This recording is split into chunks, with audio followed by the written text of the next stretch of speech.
एक ऐसी अद्भुत कहानी है जो मैं आज आपको ध्यानपूर्वक सुनाऊंगा, और इससे सुनने के बाद आप ज्यादा सोचना, डरना और चिंता सब छोड़ देंगे और आपका मन खुशियों से और प्रसन्नता से भर जाएगा। तो चलिए आज की कहानी की शुरुआत करते हैं। दोस्तों, एक समय की बात है, किसी नगरी में एक युवक रहा करता था। वो युवक अत्यंत दुखी था। वो बहुत निराश था। उसे यह समझ नहीं आ रहा था कि आखिर इस दुनिया में हर व्यक्ति अपने मतलब के लिए ही क्यों जीता है। उसे हर जगह हर कोई केवल स्वार्थी नजर आता था। वह हमेशा यही सोचा करता कि उससे कोई प्यार नहीं करता, उसकी कोई परवाह नहीं करता। सब उससे मतलब के लिए अपने संबंध रखते हैं।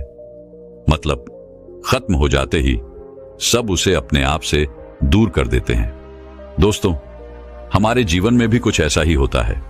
हम भी हमेशा किसी न किसी का साथ ढूंढते ही रहते हैं, और जब हमें किसी का साथ नहीं मिल पाता तो हम अपने आप को अकेला महसूस करते हैं, कमजोर महसूस करते हैं। हमें लगता है कि इस दुनिया में हमारे जैसे कोई है ही नहीं। हमें कोई प्यार नहीं करता, हमारी कोई परवाह नहीं करता। लेकिन हम यह भूल जाते हैं कि अंत में तो हर किसी को अकेले ही जाना है। वह व्यक्ति अपने इस अकेलेपन से बहुत परेशान हो चुका था, जिस कारण एक दिन उसने अपना घर छोड़ दिया और एक रास्ते पर निकल पड़ा। उसके मन में कई सारे विचार थे। उन विचारों में मग्न होकर वह उस रास्ते पर आगे की ओर बढ़ता ही जा रहा था। तभी उसे रास्ते में एक आश्रम दिखाई पड़ा। वह उस आश्रम की ओर आगे बढ़ा।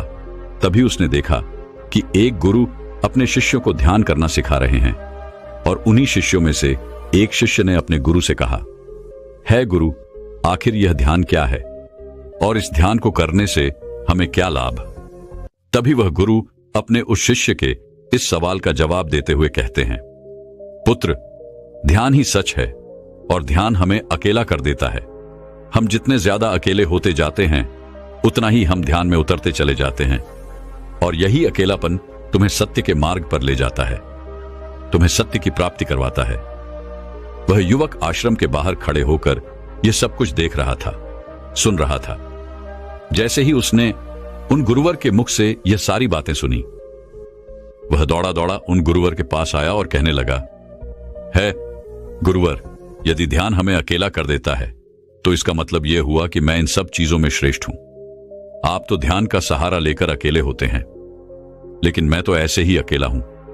मेरा ऐसा कोई नहीं है जिसे मैं अपना कह सकूं, जो मेरी परवाह करता हो, जो मेरा ख्याल रखता हो, और मैं अपनी राह पर अकेला ही चलता चला जा रहा हूं।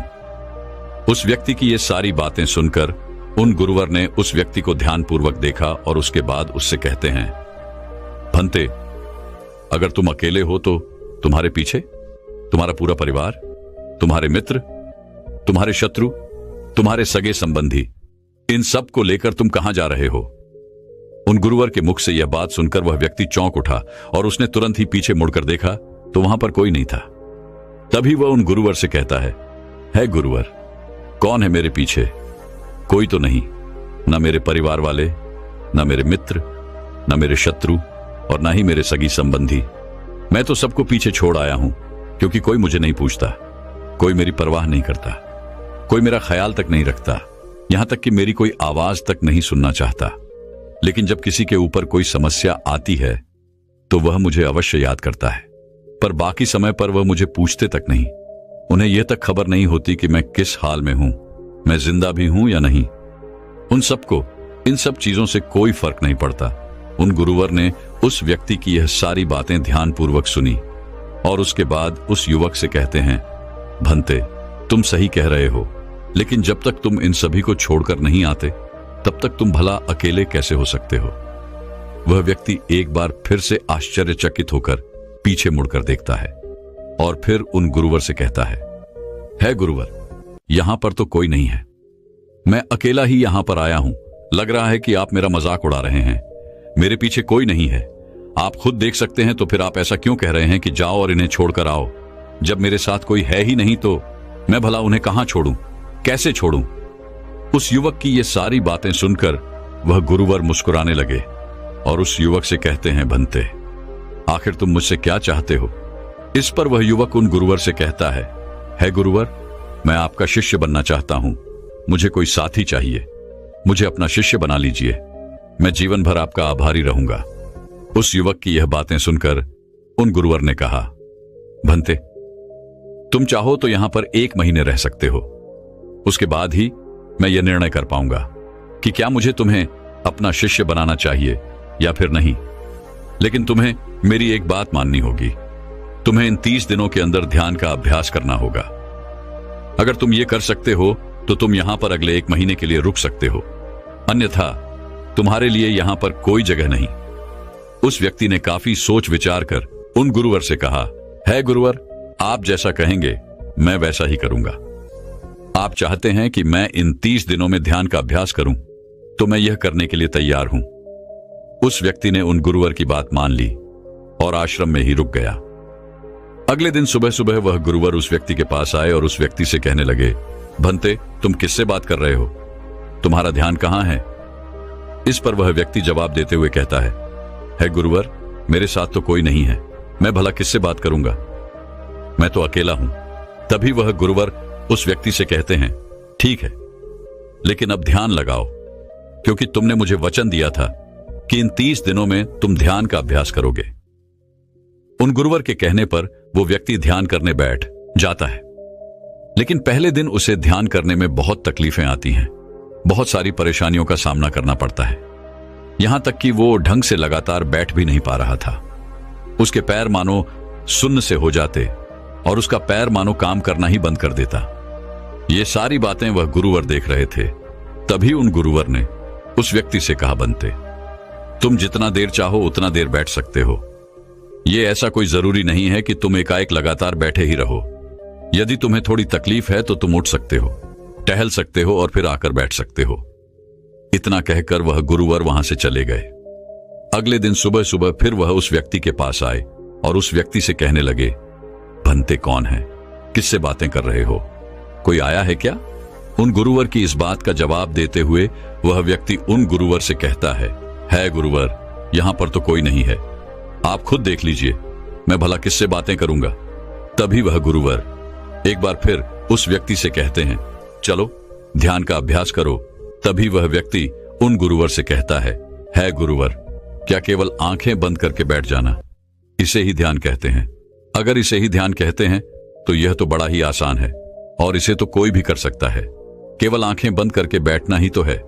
इसका जवाब देते हुए वह गुरुवर उस व्यक्ति से कहते हैं, भंते, केवल आंखें बंद करके बैठ जाना इसे ध्यान नहीं कहते। ध्यान करने के लिए तुम्हें अपने मन को एकाग्र करना होगा, अपने मन को किसी एक चीज पर लगाना होगा। वह कोई भी चीज हो सकती है, बाहर की कोई आवाज या तुम्हारे भीतर से आने वाली ये सांसें, इन सांसों के अंदर और बाहर होने की आवाज। तुम ऐसी किसी भी चीज पर ध्यान लगा सकते हो जो लगातार वर्तमान समय में घट रही है, ताकि तुम्हारा पूरा ध्यान उस चीज पर एकाग्र हो और तुम्हारा ध्यान कहीं भी भटके नहीं, जिस कारण तुम उस पर ध्यान लगा पाओगे। और एक बात और याद रखना, जब तुम उस चीज पर ध्यान लगाओगे तो तुम्हारा ध्यान हटना नहीं चाहिए। इतना कहकर वह गुरुवर वहां से चले गए। अगले दिन जब वह सुबह सुबह एक बार फिर उस व्यक्ति से मिलने आए तो उन्होंने एक बार फिर उस व्यक्ति से कहा, भंते, आज कौन आया है? किससे बातें कर रहे हो? बड़ी जोर जोर से आवाज आ रही है। तुम यहां पर खुद शांति पाने आए हो या फिर दूसरों को अशांत करने के लिए? वह व्यक्ति उन गुरुवर से कहता है गुरुवर, पर यहां पर तो कोई है ही नहीं, तो मैं भला किससे बात करूंगा? यहां तक कि अभी तक मेरे मुख से एक शब्द तक नहीं निकला है, तो फिर आपको कैसे जोर जोर की आवाजें कहां से आ रही हैं? और जब मैंने एक शब्द भी नहीं बोला तो मैं भला दूसरों के लिए अशांति का कारण कैसे बन सकता हूं? तभी वह गुरुवर उस व्यक्ति से कहते हैं, ठीक है, चलो ध्यान का अभ्यास करो। तभी वह व्यक्ति उन गुरुवर से कहता है गुरुवर, मेरा एक प्रश्न है, क्या मैं आपसे पूछ सकता हूं? तभी वह गुरुवर उस व्यक्ति से कहते हैं, पूछो, तुम्हें क्या पूछना है? तभी वह व्यक्ति उन गुरुवर से कहता है गुरुवर, आप कहते हैं किसी भी एक चीज पर ध्यान लगाओ जो वर्तमान समय में घट रही हो, उस पर अपना पूरा ध्यान लगा दो। लेकिन जब मैं अपनी सांसों पर या फिर किसी ऐसी चीज पर ध्यान लगाने का प्रयास करता हूं जो लगातार घट रही है, तो मेरा ध्यान लगातार नहीं रह जाता। मैं पल पल भटकता रहता हूं। कभी मुझे कुछ याद आने लगता है तो कभी मुझे कुछ और याद आने लगता है। वो पुरानी चीजें, वो पुरानी यादें मेरा पीछा नहीं छोड़ती। आपके कल यहां से चले जाने के बाद मैंने ध्यान करने के लिए बहुत प्रयास किया, लेकिन वह पुरानी यादें बार बार मुझे याद आ रही थी, जिस कारण मैं एक चीज पर ध्यान लगा ही नहीं सका। तो अब मुझे क्या करना चाहिए? उस व्यक्ति की यह सारी बातें सुनकर वह गुरु मुस्कुराने लगे और वहां से चले गए। उन गुरुवर की हंसने की वजह उस व्यक्ति को समझ नहीं आई। अगले दिन सुबह सुबह एक बार फिर वह गुरु उस व्यक्ति के पास पहुंचे और कहा, भंते, ये तुम क्या कर रहे हो? इतना आलस, चारों ओर आलस ही आलस फैला हुआ है। अपने पास से आलस को भगाओ, अन्यथा यह तुम पर हावी हो जाएगा और फिर तुम हमेशा इसके अधीन बनकर रहोगे। तभी वह व्यक्ति गुरुवर से कहता है गुरुवर, आप तो रोज एक ही बात कहते हैं कि यहां पर कोई है, लेकिन मुझे तो कोई नजर आता ही नहीं। आप ही बताइए, यहां पर कौन है? तभी वह गुरु वह उस व्यक्ति से कहते हैं, ठीक है, चलो अभ्यास के लिए चलते हैं। तभी वह व्यक्ति उन गुरुवर से कहता है गुरुवर, मेरा एक प्रश्न है, आपकी आज्ञा हो तो मैं आपसे पूछना चाहता हूं। है गुरुवर। उस व्यक्ति से कहते हैं, हां पूछो, क्या प्रश्न है तुम्हारा? तभी वह व्यक्ति उन गुरुवर से कहता है गुरुवर, आपकी कृपा से अब मैं पहले से बेहतर तरीके से ध्यान कर पा रहा हूं, लेकिन अभी भी मुझे एक समस्या आ रही है, और वह यह है कि जब भी मैं अपनी सांसों पर ध्यान देता हूं तो मेरा मन एकाग्र तो होता है और मैं पहले से ज्यादा और अच्छी तरह से ध्यान भी लगा पाता हूं, लेकिन ध्यान लगाते लगाते मुझे नींद आने लगती है और मैं सो जाता हूं। फिर उसके बाद मुझसे ध्यान नहीं हो पाता। उसके बाद केवल बस मुझे नींद ही नींद आती रहती है और मैं ध्यान की तरफ फिर अपने आप को मोड़ नहीं पाता। उस व्यक्ति की यह बात सुनकर वह गुरुवर उस व्यक्ति से कहते हैं, यह तो अच्छी बात है। इतना कहकर वह वहां से चले जाते हैं। 5वें दिन जब सुबह सुबह वह गुरुवर उस व्यक्ति के पास पहुंचते हैं तो वे कहते हैं, भंते, तुमने इतने लोगों को क्यों बुला रखा है? इतने सारे लोग तुम्हें ध्यान नहीं करने देंगे। तुमने इतने सारे लोगों को क्यों बुलाया है? इन्हें यहां से जल्दी भेजो। मुझे ये बिल्कुल नहीं पसंद। तुम तो यहां पर अकेले आए थे जैसा कि तुमने कहा, तो फिर इतने सारे लोगों को तुमने आज क्यों बुला रखा है?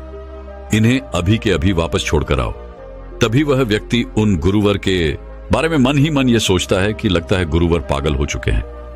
जब भी रोज आते हैं तो हमेशा एक ही बात कहते हैं कि यहां पर कोई है, लेकिन मुझे तो कोई नजर ही नहीं आता। बड़ी विनम्रता से उन गुरुवर से कहा, है गुरुवर, शायद आपकी आंखें जो देख पा रही हैं वह मैं नहीं देख पा रहा हूं। मुझे तो यहां पर कोई नजर नहीं आता। फिर आपको कैसे? यहां पर लोग ही लोग नजर आ रहे हैं। फिर गुरुवर उस व्यक्ति से कहते हैं, अच्छा ठीक है, चलो अब ध्यान का अभ्यास करते हैं। तभी वह व्यक्ति उन गुरुवर से कहता है गुरुवर, मुझे ध्यान के वक्त नींद आती थी।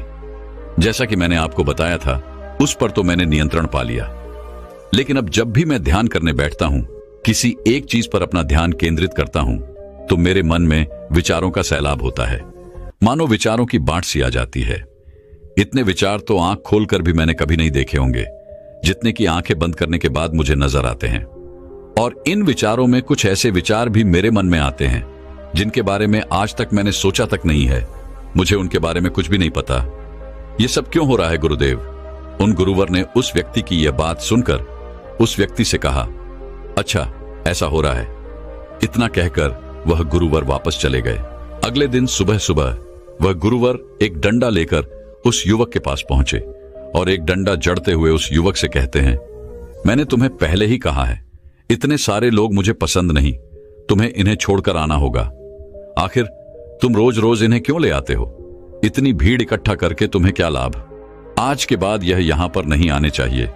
इस बात का ख्याल रखना। यदि आज के बाद यहां पर कोई भी नजर आया और तुम्हारी बक बक मुझे सुनाई पड़ी, तो मैं तुरंत ही तुम्हें इस आश्रम से निकाल दूंगा। तभी वह व्यक्ति बड़ी विनम्रता से उन गुरुवर से कहता है गुरुर, मुझे तो यह समझ नहीं आता कि मुझे कोई नजर ही नहीं आता, लेकिन आप रोज एक ही बात कहते हैं कि यहां पर मैंने भीड़ इकट्ठी कर रखी है। जिन लोगों को भी मैंने लाया है उन्हें मुझे छोड़कर आना होगा, लेकिन मैं आपसे हर रोज एक ही बात कहता हूं कि मुझे कोई नहीं नजर आता, ना ही मुझे कोई यहां पर दिखाई पड़ता है और ना ही मैं अपने मुख से एक शब्द भी निकालता हूं, लेकिन फिर भी आप कहते हैं कि आपको लोगों की आवाजें सुनाई पड़ रही हैं। तभी वह गुरुवर है उस व्यक्ति की इस बात का जवाब देते हुए कहते हैं, क्या तुम्हारे मित्र, तुम्हारे परिवार वाले, तुम्हारे सगे संबंधी, तुम्हारे शत्रु, तुम्हारी इच्छाएं, तुम्हारी वासनाएं, ये सब क्या तुमसे मिलने नहीं आते? वह व्यक्ति उन गुरुवर से कहता है, नहीं गुरुदेव, मुझसे कोई मिलने नहीं आता। मैं तो यहां पर अकेला ही आया था और अभी भी मैं अकेला ही हूं, मेरा कोई नहीं। तभी वह गुरु व क्रोधित होकर उस झंडे से उस व्यक्ति पर एक और प्रहार करते हैं और कहते हैं, अभी बैठो, अभी ध्यान लगाओ, और यदि तुम्हारे ध्यान में कोई भी आता है तो मुझे बताओ। वह व्यक्ति उन गुरुवर की बात मान लेता है और तुरंत ही ध्यान करने बैठ जाता है। कुछ देर तक तो वह काफी शांत रहता है, लेकिन कुछ देर बाद ही वह उन गुरुवर से कहता है गुरुदेव, मेरा भाई मुझसे मिलने आया है, साथ में मेरे पिताजी भी हैं। दोनों बहुत दुखी हैं क्योंकि मैं उन्हें छोड़कर यहां जो चला आया हूं। मेरे भाई की तबीयत भी कुछ ठीक नहीं लग रही। वह मुझे बुला रहे हैं। मेरे बड़े भाई की पत्नी अर्थात मेरे भाभी मेरे बड़े भाई के साथ अच्छा व्यवहार नहीं कर रही, और तो और मेरी प्रेमिका भी आई हुई है। वह मुझसे पूछ रही है कि क्या तुम मुझसे शादी करोगे या फिर मैं किसी और से शादी कर लूं। वह भी बहुत दुखी नजर आ रही है। और इतना ही नहीं, मेरे कुछ मित्र भी पीछे खड़े हैं जिनसे मैंने कुछ कर्ज लिए थे। आज वो मुझसे अपना कर्जा मांगने आए हैं, मुझे धोखेबाज कह रहे हैं, मुझे अपशब्द बोल रहे हैं, और वो साथ में मेरे कुछ शत्रुओं को भी लाए हैं। लेकिन मेरे शत्रु मुझे मारना नहीं चाहते। वह तो यह कह रहे हैं कि तू तो पहले से ही मरा हुआ है, तुझे और क्या मारना। इतना कहकर वह व्यक्ति कुछ देर के लिए शांत हो गया, लेकिन उसी के बाद फिर कुछ देर बाद वह एक बार फिर से उन गुरुवर से कहने लगा है, गुरुवर, अब मेरे पास एक बहुत बड़ा घर है, इसे मैंने खरीद लिया है। मैं, मेरे पिता, मेरी माता, मेरा भाई, मेरी भाभी सभी इसमें बहुत मिलजुल के रह रहे हैं। हम बहुत खुश हैं। मैं अब अपने मित्रों से अत्यधिक अमीर हूं। मेरे पास बेशुमार धन दौलत है, और तो और मैंने अपनी प्रेमिका से शादी भी कर ली है और इसका जश्न मना रहे हैं। इतना कहकर वह व्यक्ति एक बार फिर शांत हो गया और फिर कुछ देर बाद और फिर एक बार उन गुरुवर से कहता है गुरुवर, मुझे कोई मारने का प्रयास कर रहा है। लगातार वो मुझ पर प्रहार कर रहा है। मैं उसका चेहरा देखने का प्रयास कर रहा हूं, लेकिन मुझे उसका चेहरा नजर नहीं आ रहा। इतना कहते कहते वह उन गुरुवर से कहता है, गुरुदेव, ये तो आप हैं जो मुझे मार रहे हैं और यह भी कह रहे हैं कि इतनी भीड़ को लेकर क्यों आए हो और इन्हें लेकर कहां जा रहे हो। मेरे साथ तुम्हें अकेले ही चलना होगा।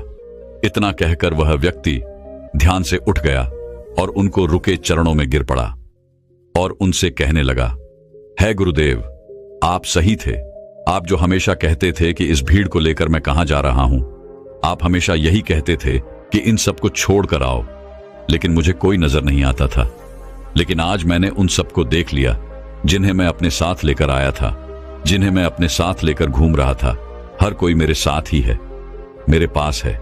लेकिन मैं ये सोच रहा था कि आखिर मैं इतना बेचैन क्यों हूं और मेरी बेचैनी की वजह क्या है। उस व्यक्ति की यह सारी बातें उन गुरुवर ने ध्यानपूर्वक सुनी और उसके बाद वो वहां से चुपचाप उठकर चले गए। उसके बाद से वो गुरुवर उसके पास कभी नहीं आए।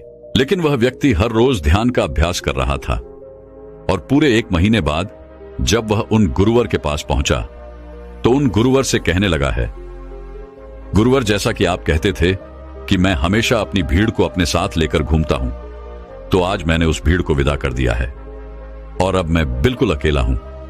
मेरे साथ कोई नहीं, मेरे साथ आप भी नहीं है, यहां तक कि मैं खुद अपने साथ नहीं हूं। मैं एक परम शांति महसूस कर रहा हूं। अब मुझे ऐसा प्रतीत होता है कि अब मेरे जीवन में कोई समस्या नहीं है, कोई समाधान नहीं है। मैं बहुत हल्का महसूस कर रहा हूं, मैं बहुत अच्छा महसूस कर रहा हूं और इस शांति में जो आनंद है इसका क्या कहना। तभी वह गुरुवर उस व्यक्ति से कहते हैं, भंते, अगर तुम चाहो तो इस अकेलेपन को लेकर तुम अपनी दुनिया में वापस जा सकते हो। अव्याधि, तुम उस संसार में वापस भी लौट जाओ। भले ही लोग तुम्हारे आसपास क्यों न रहे, भले ही पूरी भीड़ तुम्हारे साथ क्यों न रहे, लेकिन फिर भी तुम अकेले ही रहोगे।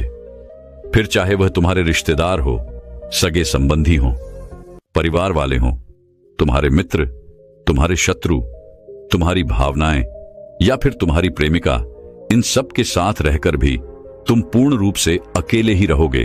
और इतना ही नहीं, तुम्हारे जीवन में जब भी कोई बुरी परिस्थितियां आएंगी तब भी तुम बिल्कुल अकेले और शांत रहोगे और तुम हर परिस्थितियों का समाधान निकालने में भी अब पूरी तरह सक्षम हो चुके हो। और यदि अब तुम चाहो तो मैं तुम्हें अपना शिष्य बना सकता हूं, क्योंकि हो सकता है तुम्हें यह लग रहा हो कि यह 30 दिन तो पूरे खत्म हो चुके, लेकिन ध्यान का मार्ग अभी शुरू हुआ है। और याद रहे कि अभी तो बहुत कुछ सीखना है, जानना है, लेकिन कुछ रखना नहीं है। यह मार्ग अभी शुरू हो रहा है और यह मार्ग अति लंबा है और इस मार्ग की शुरुआत शांति से ही होती है। तभी वह व्यक्ति उन गुरुवर को प्रणाम करता है और उनसे कहता है, हे गुरुवर, मैं अपने घर वापस लौटना चाहता हूं, अपने उस संसार में वापस जाना चाहता हूं ताकि मैं अपनी जिम्मेदारियों को निभा सकूं और साथ ही साथ इस मार्ग पर भी आगे बढ़ सकूं। यदि आपकी आज्ञा हो। इतना कहकर वह व्यक्ति शांत हो गया। तभी वह गुरु मुस्कुराने लगे और उस व्यक्ति से कहते हैं, भंते मन शांत हो तो सब हो सकता है। तुम संसार में रहकर भी अकेले रह सकते हो, लेकिन एक बात याद रखना कि हमें सीखना बहुत कुछ है, जानना बहुत कुछ है, लेकिन रखना कुछ भी नहीं। अब तुम जा सकते हो, तुम्हारा कल्याण हो। तो दर्शकों, चलिए अब ज्यादा सोचने के ऊपर अगली कहानी की शुरुआत करते हैं। संपूर्ण मानव जाति एक दौड़ में लगी हुई है, एक ऐसी दौड़ जो कभी पूरी नहीं होती, जो उसके जन्म के साथ शुरू होती है और मरने तक उसका पीछा नहीं छोड़ती। लेकिन क्या कभी आपने ध्यान दिया है कि यह दौड़ किस चीज की है? जरा ठहरकर खुद से पूछिए कि आप किसके पीछे दौड़ रहे हैं और वास्तव में क्या यह दौड़ कभी पूरी हो सकती है?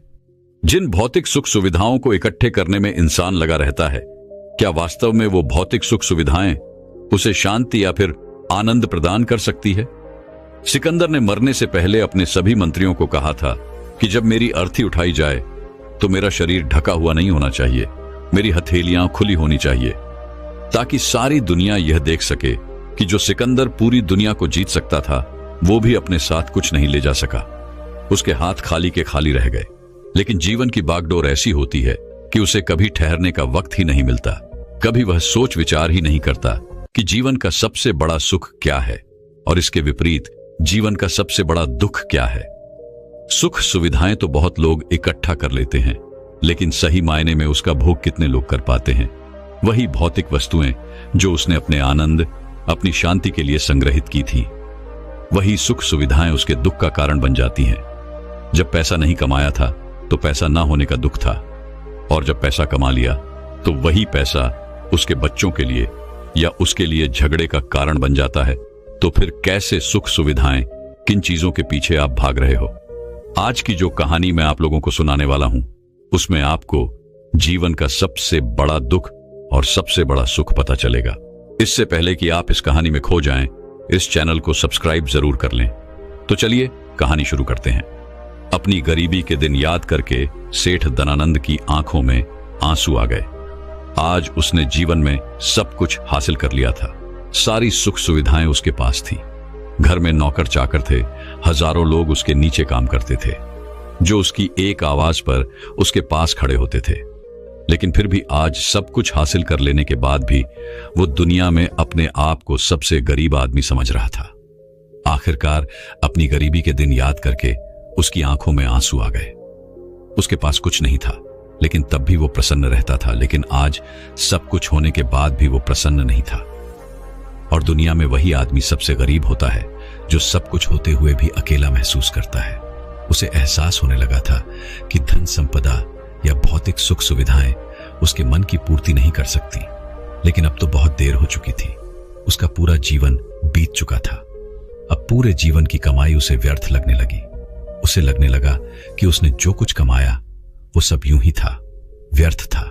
ये एहसास उसे जीवन में पहले कभी नहीं हुआ था। काश उसे ये एहसास पहले हो गया होता तो वह ठहर जाता, रुककर चिंतन करता कि जो चीज वह इकट्ठी कर रहा है, क्या वास्तव में वह इकट्ठी करने लायक है। अगर उसे यह बात पहले पता चल गई होती तो वो अपने जीवन में सार्थकता खोजने की कोशिश करता। वो उस रहस्य के बारे में खोज करता जो उसके मन की पूर्ति करता, जो उसका अकेलापन दूर करता, जो उसके जीवन को संपूर्ण बना देता। उसने अपने दोनों बेटों को अपने पास बुलाया और उन्हें जीवन की सीख समझाने की कोशिश करने लगा।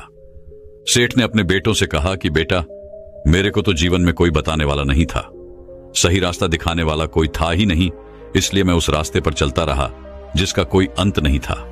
और आखिर में पहुंचकर मुझे महसूस हुआ कि जितना रास्ता मैं तय करके आया हूं उतना ही रास्ता बाकी और है।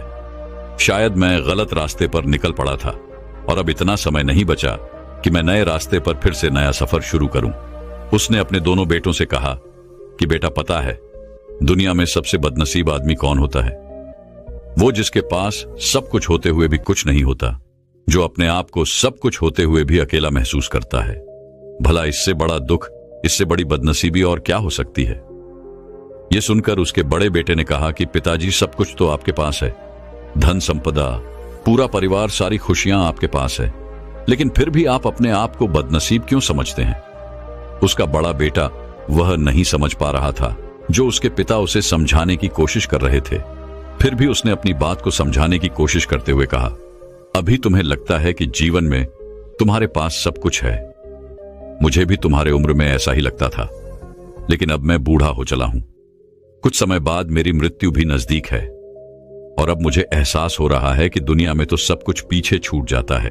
घर, परिवार, रुपया, पैसा, धन संपदा, सब कुछ यही रह जाता है और आखिर में मेरे साथ जाएगा क्या? क्या मैं दुनिया में सबसे अकेला इंसान नहीं हूं? क्या मैं दुनिया का सबसे बदनसीब आदमी नहीं हूं, जिसके पास सब कुछ होते हुए भी वह अपने साथ कुछ भी नहीं ले जा सकता?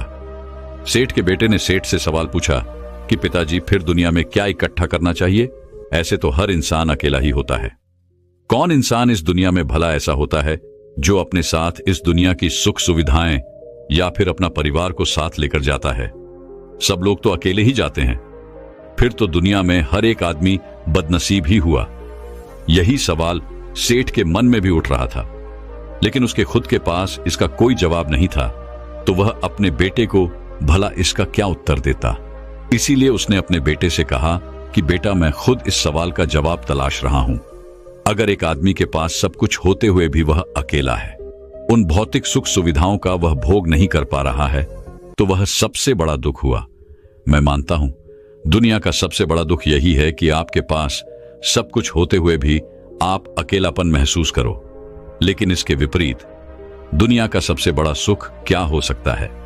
इस सवाल का जवाब तो मेरे बेटे मुझे भी नहीं पता।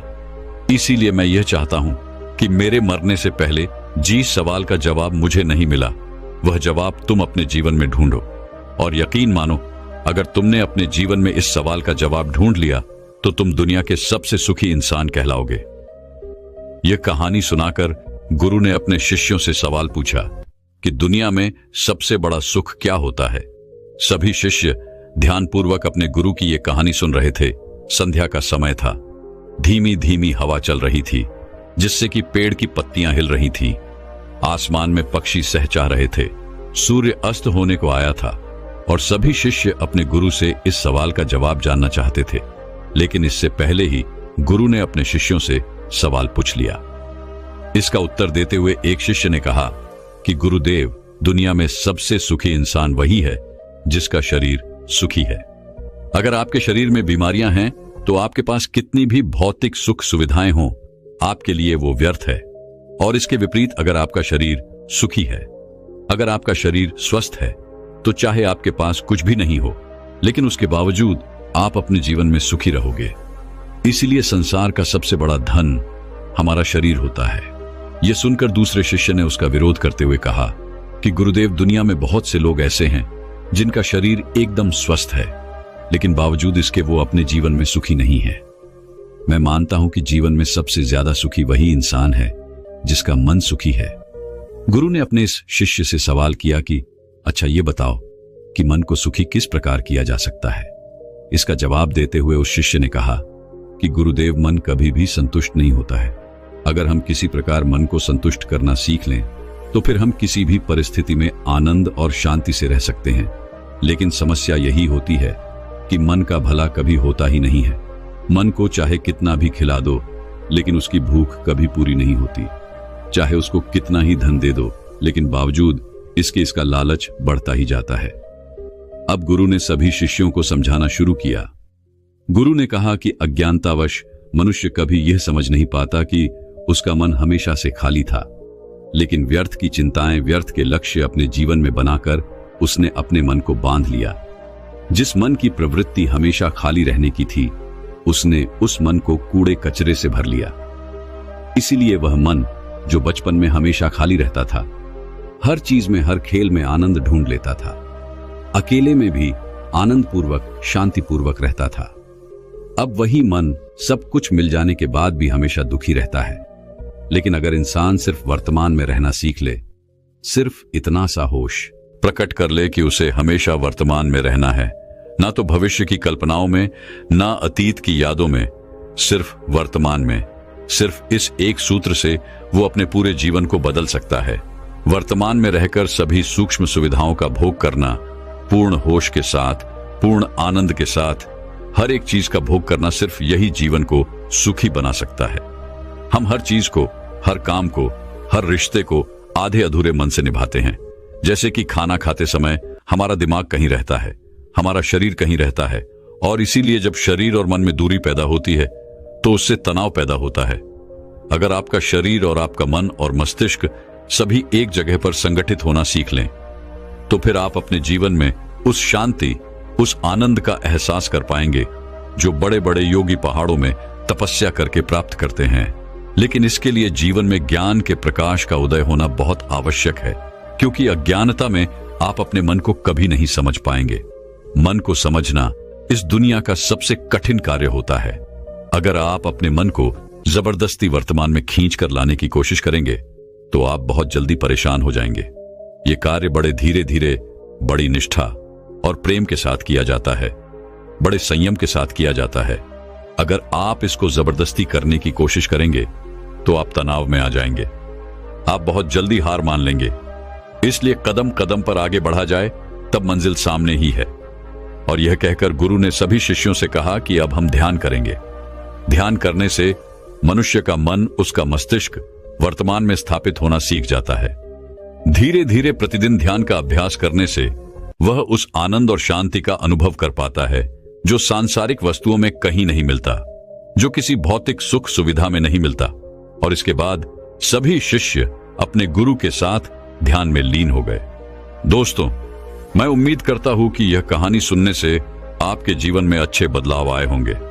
आपको इस वीडियो से क्या सीखने मिला ये कमेंट करके जरूर बताएं, और अपने परिवार, दोस्तों या आपके करीबी इंसान के साथ ये कहानी शेयर करके उन्हें भी इस ज्ञान से परिचित करवाएं। बाकी अगर आपको ये वीडियो दिल से अच्छी लगी हो तभी इस वीडियो को लाइक कर देना, और आपने अब तक इस चैनल को सब्सक्राइब न किया हो तो चैनल को सब्सक्राइब भी जरूर कर देना। आपका हर दिन शुभ हो और खुशियों से आपका जीवन भरा रहे। धन्यवाद। नमो बुद्धाय।